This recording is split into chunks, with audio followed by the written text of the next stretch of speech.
Apa? Duwe wong tua anyar. Sapa? Inggih menika Bapak Haji Hanafi sekalian Ibu. Seneng lho Pak. Dalu niki dipun percaya kalih Bapak Haji Hanafi sekeluarga untuk menghibur warga masyarakat wonten ing Demak mriki dalam rangka tasyakuran apa Bapak Ibu? Ulang tahun. PT napa? Puja Perkasa. Panjenengan remen apa mboten menawi panjenengan ditanggapne wayang dalu niki, Pak? Alhamdulillah, nggih. Lek ora remene piye sawangen ke lho. Tripod siji iso HP-ne pirang-pirang iki konsepe piye lho kuwi. Loh, Pak Dalang. Pak Dalang, Pripun? menika merupakan salah satu kreativitas daripada pemburu konten nggih niki. Konten kreator maksudipun. Nggih, Bapak Hanafi sekalian Ibu, pundi nggih Bapak Hanafi nggih kula wau dereng salim e. Nggih. Kula ngaturaken panuwun ingkang tanpa upami Bapak. Dene dalu niki bojo kula sing ganteng dhewe. Aku meh cedak sampean aku. Bojo kula nyapa to Ken, aja mencap-mencep ngono to. Ibumu lagi ngelem bapakmu lho. Ngapa? Matur nuwun dene dalu niki bojo kula Mas Cahya Kuntadi sampun dipun percaya kalih keluarga besar Bapak Haji Hanafi nglipur warga masyarakat Demak dalam rangka tasakuran PT Puja Perkasa yang ke-16. Mugi-mugi ke depan PT Puja Perkasa tansah jaya sukses selama-lamanya untuk mengembangkan fasilitas infrastruktur untuk memajukan pembangunan di seluruh negeri Indonesia. Tepuk tangan untuk PT Puja Perkasa dan Bapak Hanafi. Nggih, terima kasih, terima kasih. Seneng aku, Pak. Nggih to. Bengi iki aku seneng banget roh pendopo sing endahe gedene kaya ngene. Ndek mau pendopone awake dhewe mung kayu maoni kuwi lho, Pak. Ning kene kok jati gede-gede ya Allah, tak rangkul ki alus banget ya ampun. Iya. Gede. Aluse nganti kaya pipine perawan ya Bu Kesi. Yo ngalang-alangi pipi perawan. Kaya Saya ngono. ning mburi niku wau. Teng napa nggih rumah ukir, gandok ukir ya ampun apike, Pak. Aku ndek ning kono mau foto-foto, Pak. Foto-foto tenan, sak akeh-akeh. Ya aku wis niteni kok. Piyayi Putri iki anggar umur iki 40 munggah. Dina iki seneng-senenge foto pancen nggumun. Ora sampean tok kuwabeh mak-mak simer-simer ngono kuwi. Lho. Hiburane niku, Pak. Heeh. Mula wau Bapak Haji Hanafi kepareng-paring dawuh salah satu tembang klangenane panjenengane remen sing klasik-klasik Bu Kesi. Nggih. Salah satunya ya kuwi tembang Caping Gunung. Lah kuwi larase Slindro Panope Songo. Malah nadyan awake dhewe mau urung munggah panjenengane wis kepareng-paring dawuh insyaallah Mas saya menawi kula kalih panjenengan dipun paringi umur panjang mangke tahun ngajeng ulang tahun PT Puja Perkasa yang ke-17 mangke tetep wayangan dalange tetep sampean. Amin. Ya ngono kuwi. Matur nuwun. Kaya ngono kuwi. Bintang tamune tetep Niken Salindri. Ya. Kira-kira Niken Salindri sok wis pira ya? Mbuh wis sak miliar gitu regane pisan. Lah saiki penggemare nganti semono kok. Pokoke lek sugih dhuwit dilumpukne kan kudu iso gawe ngene iki ora kaya ngono kuwi. Disolawati. Ha iya. Aja mikir cah lanang ae ngono. Cara lawas iki. Iya no. Tindak pundi Bu Kesi? Tindak wonten ing dalemipun Bapak Hanafi Belum. presani wayang. Wonten wayang to mriko? Enggih. Lho, dalange sinten? Dalange bojoku Mas Cahya Kuntadi sing ganteng-ganteng dhewe. Ayo, anake wis papat kok ora isin ya, Mak. Lah ya ngumun aku. Ngumun aku wong wedok iki lek saya akeh anak iki saya cinta karo wong lanang. Yo no harus. Mergo ngene, sok-soke apa sebabe pamane sing lanang ki mati dhisik ya. Kenapa kok wong wedok ki nangisi nganti nggugu ngono kae? Ora perkara sedih ditinggal mati ki ora. Ning sing disedihke ki bar iki engko tak seneni sapa? Lah kuwi lho. Ayo sing tak uring-uring sing tak onek-onekne sapa? Ayo. Mergane wong lanang biasa ning nggih ampuane wong wedok. Heeh, contone ya aku iki lho. Ayo. Maksudnya pripun? Maksudnya pripun? Caping gunung mangga. Iya. Jangan membahas tentang kematian dong, Pak. Apa? Kita masih berharap umur panjang yang manfaat untuk ngebaraken kabudayan ing Nusantara. Amin. Lek sampean kondang muni ngono terus piye no aku? Sampeyan sedih ya? Sedih no. Ah iya mesti sedih wong nyatane ndingi bengi aku ora urip-urip sampeyan sedih kaya. Peh, bapak-bapak yo langsung nyandak ngono lho, gumun aku. Arahe iki lho. Kasih. Matur nuwun. Wis diaturake iki mau caping gunung klangenane Bapak Hanafi. Iya, dening Bu Kesi karo Mbak Winong, Mbak Birgita nggih pemanasan. Nyuwun larase pelok nenem Mbah Wir. Wah iya. Arep ngaturake apa? Nggih, memberi semangat utawa support kanggo anakku wadon sing namanya lagi melejit dan viral di antero malah internasional. Ya. Genduk Niken Salindri putri saka Kediri. Ora aneh ramoka lamun to ditimbali karo Bapak Haji Hanafi ya pancen bocah iki pancen lagi ketrima. Tur ora mung suarane apik, ora mung bocah iki ayu, ora mung bocah kuwi jogete becik ki ora, ning pancen bocah iki nadyan to isih urung sepira umure, ning tata kramane karo wong tuwa ki sangat luar biasa. Iya, Pak. Le ngomong karo pake, ngomong karo mboke, le karo Bu Kesi le gemati apa-apa dinehne Bu Kesi. Iya. Apa-apa kali Bapak Cahyukun tadi pun napa mawon kula aturaken nanti kaya ngono, Nduk. Iya. Mula akeh sing tresnani. Waranggana terviral di era sekarang yang dicintai oleh semua orang termasuk dalangnya sendiri. Niken Salindri, coba ngampil pangkur nika Mas. Bali Kambang ya riyen nate kula tulisaken pangkur Putri Ndaha men digoleki karo ibu-ibu Waranggana ya men nggih jumeneng karo genduk Niken Salindri ya monggo dipun aturaken langsung dangdut kemawon ya Nduk berdiri coba kaya apa Niken Salindri.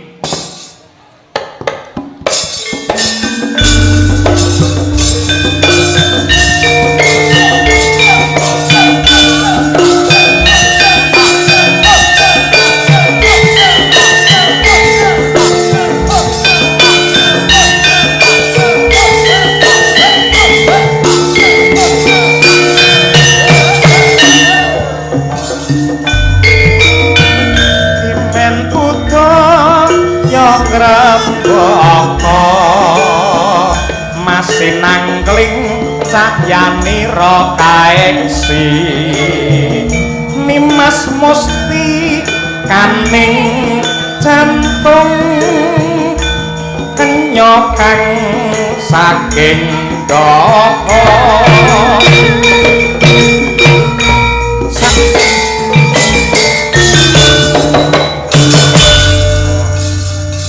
nganti kaya ngono kuwi lho Nduk Niken. Pak mulai gemati karo sampeyan nganti tak gaweke tembang Putri Ndaha iki khusus spesial kangge panjenengan. Alhamdulillah matur sembah nuwun, Pak. Nggih, tur iki yen diwaca mudhun iki ya jenengmu iki. Nggih. Asmamu Sandi Asma. Heeh, Dimas Niken Salindri. Di kuwi Dimen Budaya Ngrembaka. Mas Sinanglir cahyanira kaeksi. Nah. Nimas musti kaning jantung kenyokang saking doho salwirengreh nembang beksa wis kacakup Lin nambaran sih kawelasan apa Pak? Linambaran Jiwatama. Terakhir Driya Sumarah mring Gusti. Nah saiki coba pangkurna maca pateh. Ayo tembangno. Nano ngono kae. Yo. Timen buta yang ram bakat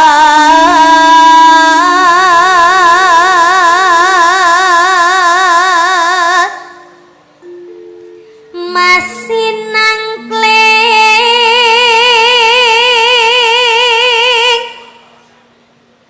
cahyanira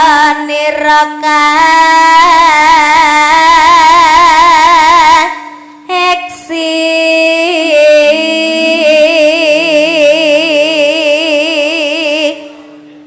iki gambar apa Pak?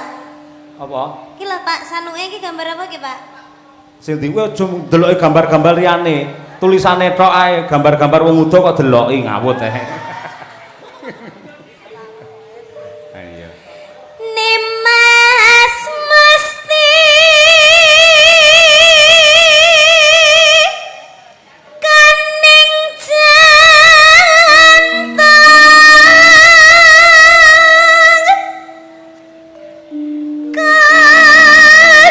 kanyakang saking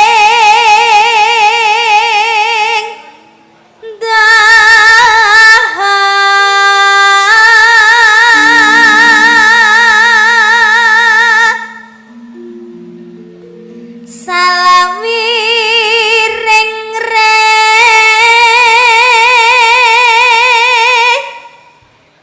nambang baksa waska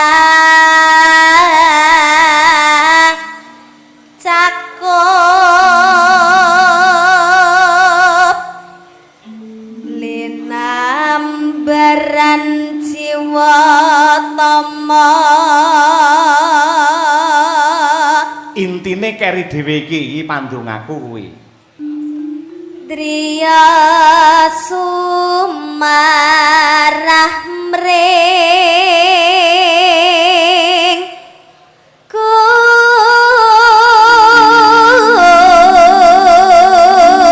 Gusti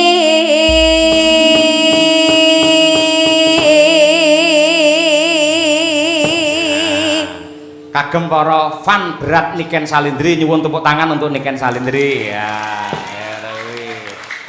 Kaya ngono kuwi lho, Nduk. Bapakmu lek sayang karo sampean nganti kaya ngono kuwi. niku lirike sing damel sinten, Pak? Dalem Lirike. cakepan saire. Nggih. Sing gawe bapak. Bapak. Lah lagune sing gawene mbahmu Mbah Sukron Suwanda. Lagu- Kolaborasi. Lagune sing napa, Pak? Sing mau dangdute mau Wow. Mbah Sukron. Lho Oh, kaya Mbah ngono Sukron, kuwi. nggih. Terus sing nembang Ibu. Heeh. Nggih. Minangka salam pambuka men ora ilang ngenge pelok 6 klangenane Bapak Haji Hanafi mau lak diaturake karo ibumu Nyidam Sari to. Nggih. Siji sik saurunge berkomunikasi, saurunge guyon aturna Nyidam Sari. Oh, ngaten. Nggih, Pak. Terima kasih, terima kasih. Nduk, Niken Dalam. Salindri. Nggih. Matur apa karo pepundenmu Bapak Haji Hanafi lan uga PT Puja Perkasa. Ayo. Nggih, ngaturaken sugeng midhangetaken sugeng amirsani lan matur sembah nuwun sanget kagem Bapak Haji Hanafi beserta PT Puja Perkasa ulang tahun yang ke-16 tahun. Semoga PT Puja Perkasa semakin jaya, semakin lestari, semakin sukses, semakin mendunia. Dan kagem Bapak Haji Hanafi mugi-mugi sehat selamat wilujeng. Amin ya rabbal alamin. Amin. Nggih. Awet leh momong anak putune. Amin ya rabbal Kula wau alamin. sampun panggih kalian Ibu. Sampean? Inggih. Oh, karo Ibu Hajah. Bu Hajah. Maimunah kuwi mau. Inggih. Wah, tiange blater sekali, Pak. Halus ya piyayine. Nggih, alus saestu blater. Kula mau napa mudhun mobil mau sampun disambut dengan ramah. Oh, ngono. Dicium cipika-cipiki sepuntene ya Nduk, nggone kaya ngene iki batinku ki wong nggone wis apik aku ki ngono. Lah Pak. iya, Heeh, orang yang punya derajatnya tinggi itu pasti akan merendah, Pak. Ya, kaya pasemone pari ki lho, Nduk. Pari ki Inggih. lek saya isi mesti saya ndingkluk. Inggih. Tur ya panjenengan iki rusa ing panembah tigen-mugen anggene ngibadah marang Gusti Allah. Inggih, itu yang Watone- patut dicontoh, Pak. Lah iya, watone piyayi kuwi anggere selalu memperbaiki ibadahnya kepada Tuhan, maka oleh Tuhan hidupnya akan diperbaiki juga. Seperti dalang. Kok iso? Ya paribasane iki wayang sing apik-apik ke mesti nek cedhek dalange ya to, Pak? Bener. Wayang sing elek-elek buta kae lek adoh karo dalange. 100 pinter sampean ngono kuwi. Yen menungso gelem nyedak karo pengirane insyaallah ditresnani dikasih karo Hyang Agung. Kosok bali yen wayang iki adoh saka dalange, menungso ora gelem nyedak karo pengirane, kuwi engko ya ora pati entuk perhatian kaya ngono kuwi. Ngono kuwi. Ya mergo saka gedhe katresnane Gusti Allah marang keluarga besar Bapak Haji Hanafi nganti panjenengane dimulyake derajate dijunjung sak dhuwur-dhuwure ning kamulyane Bapak Haji Hanafi untuk pribadinya sendiri tidak namun untuk ibadah dan juga sedekah untuk juga kebahagiaan seluruh warga masyarakat. Buktine wayangan sing digelar pada malam hari ini dono rasa untuk sedaya para warga. Tepuk tangan untuk Bapak Hanafi. Ngono kuwi nduk, ngono kuwi kena nggih contoh, kena nggih patuladan. Sak bisa-bisa awake dhewe ngalap berkah, nyonto nulat menisa ketularan ketrima kaya Bapak Haji Hanafi. Nggih leres. Wong Bapak Hanafi niki tiyange niku bloko, Pak. Maksudnya brak-bruk ngoten lho, Pak.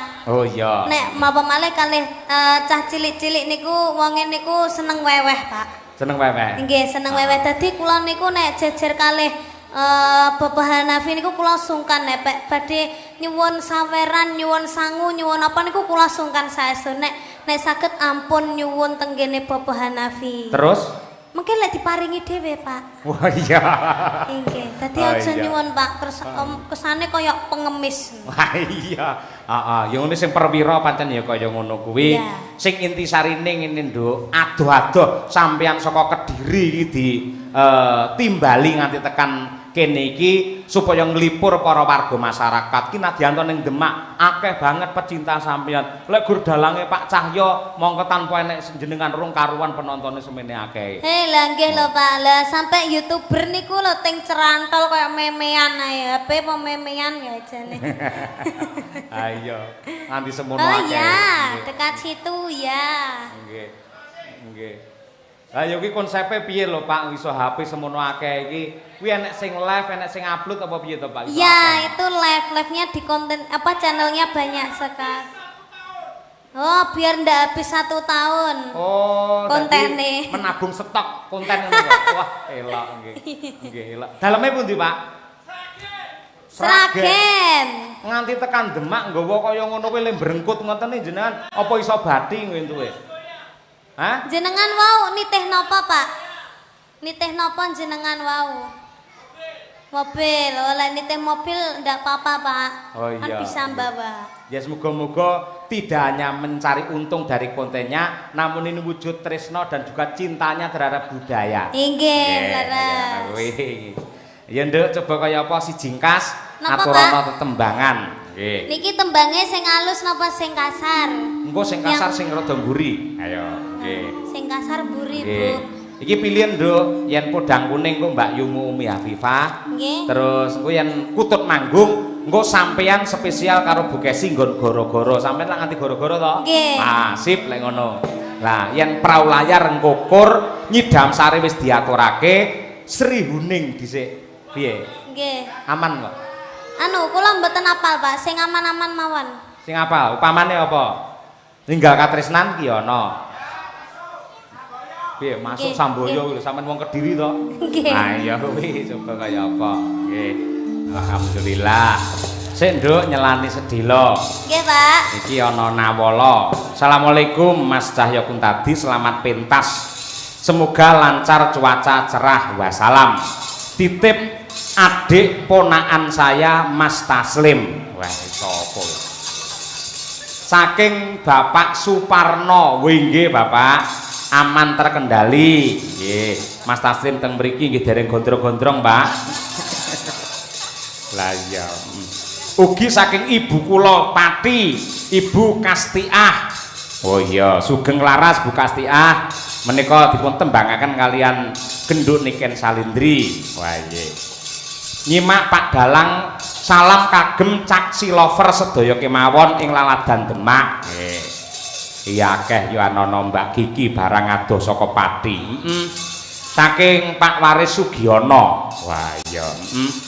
Ugi saking kula Larso Madangkara. saya kula hadir. Solar ora. Kon sekolah malah mulih ora. Angel tenan. Yo Nduk diaturake ninggal katresnan. Sing sepisanan ya kuwi dangdut, kedua jaranan. Wah iya. Yo Mas Noval kolaborasi. Dados. Yuk.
Tepuk tangan yang meriah untuk Niken Salindri, para lenggah. Wah,